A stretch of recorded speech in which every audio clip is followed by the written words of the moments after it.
Hey there, good afternoon. I thought today I'll take you for a little walk. Let's go. Yeah, there we go.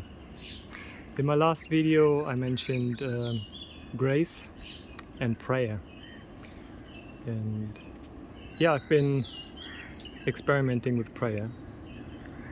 Um, I mean, even in the Vipassana tradition and in many Buddhist traditions, there's metta bhavana, loving kindness, and these kind of whatever you want to call them, meditations, let's say, which basically are prayers, I would say. So,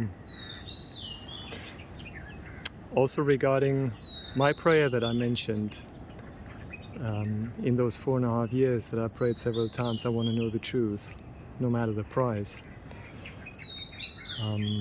I recently did a session with a friend of mine, you know who you are, to look at that again, and because that is kind of a contract almost, right? And do I want to really stick to that, or is there a more gentle version of that?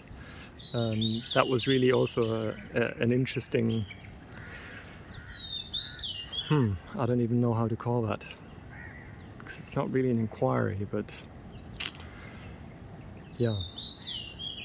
I think prayer is just actually something really beautiful, but I must say that for me it's been ambivalent also, because praying and then feeling somehow there's nobody hearing me, that also led, at least for some time, it led to giving up on prayer and just saying, you know what, it's not working anyway, so forget about it, you know?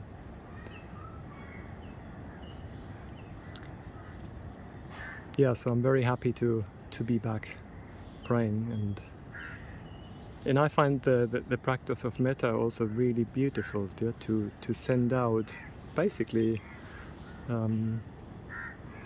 whatever beautiful things one is experiencing, to want to share them with other beings, and to wish for everyone and every being to be well.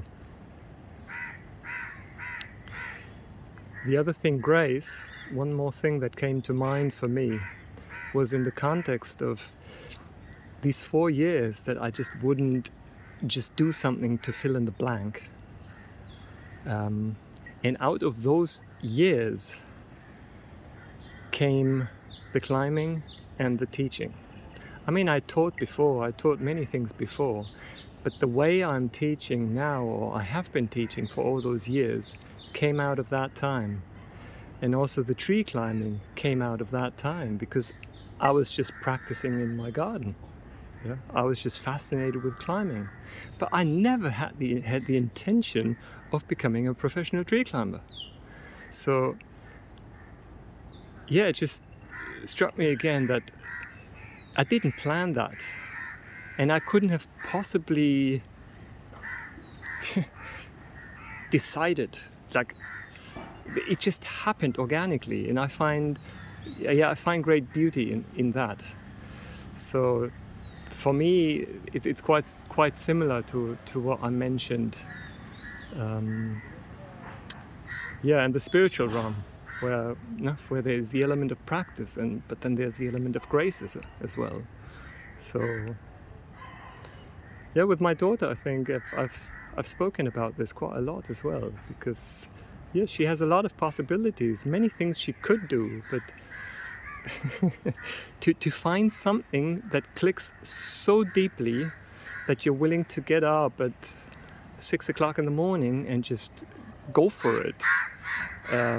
In my case, yeah,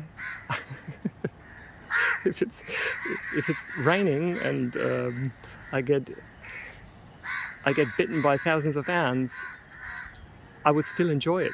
I would still enjoy the climbing and being up there. And I think it might be perceived by other people as almost like an obsession. But I think for whoever finds something like that resonates so deeply, yeah, it's just beautiful.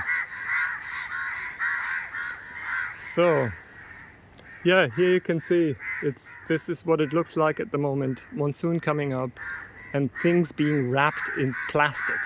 I mean, look at all the plastic. People just cover their houses in plastic. I was very surprised when I saw that the first time, coming from Kerala, where this is not happening. But here they are very fond of it. And crows and crows. Alrighty guys, that's it for today. I wish you all a good rest of the day. See you tomorrow.